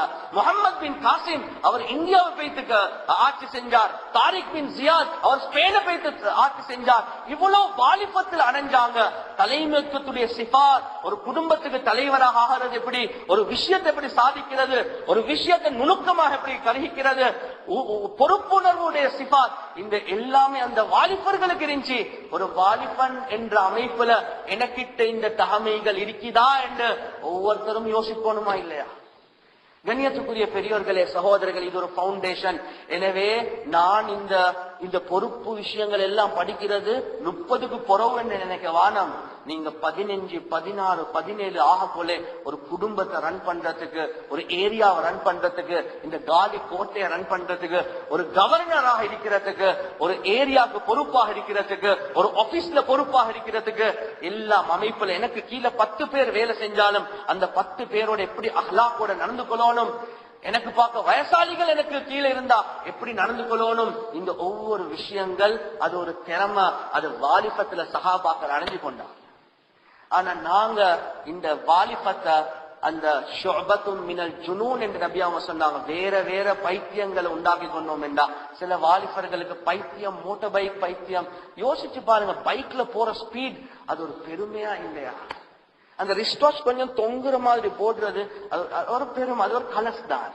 அது முடி கொஞ்சம் புழுற மாதிரி அது ஒரு பைத்தியம் தான். ஒரு ஜாய் ஷர்ட்டை கொஞ்சம் டைட்டாக போட்டு ருக்குக்கு சுஜூதுக்கு போக்கல அந்த பின்னுக்கு லைன் விளங்குற அப்படி அதுவும் ஒரு கலஸ் தான். அது அப்படி விளங்கினாதான் அது கால் கொஞ்சம் காலுக்கு கரண்ட காலுக்கு கீழே உடுத்துக்கொண்டு அது தேஞ்சி கொண்டு போறது, அதுதான் ஸ்டைல்.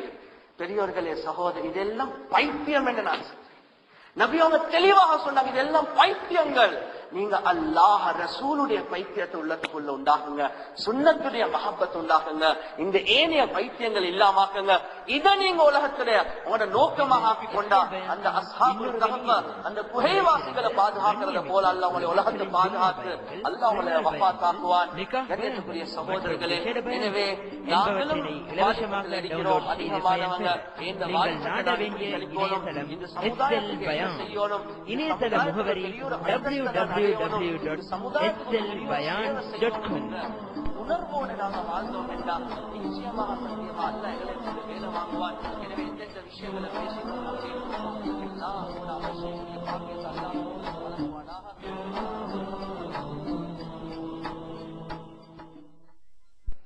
இது எஸ்எல் பயான்ஸின் இன்னொரு வெளியீடு. தலைசிறந்த கண்ணியமிக்க உலமாக்களின் ஜும்மா பயான்கள், பெருநாள் பயான்கள், நிகாஹ் பயான்கள் மற்றும் விசேட பயான்கள் என்பவற்றினை இலவசமாக டவுன்லோட் செய்து பயன்பெற நீங்கள் நாட வேண்டிய இணையதளம் எஸ்எல் பயான். இணையதள முகவரி www.slbayans.com.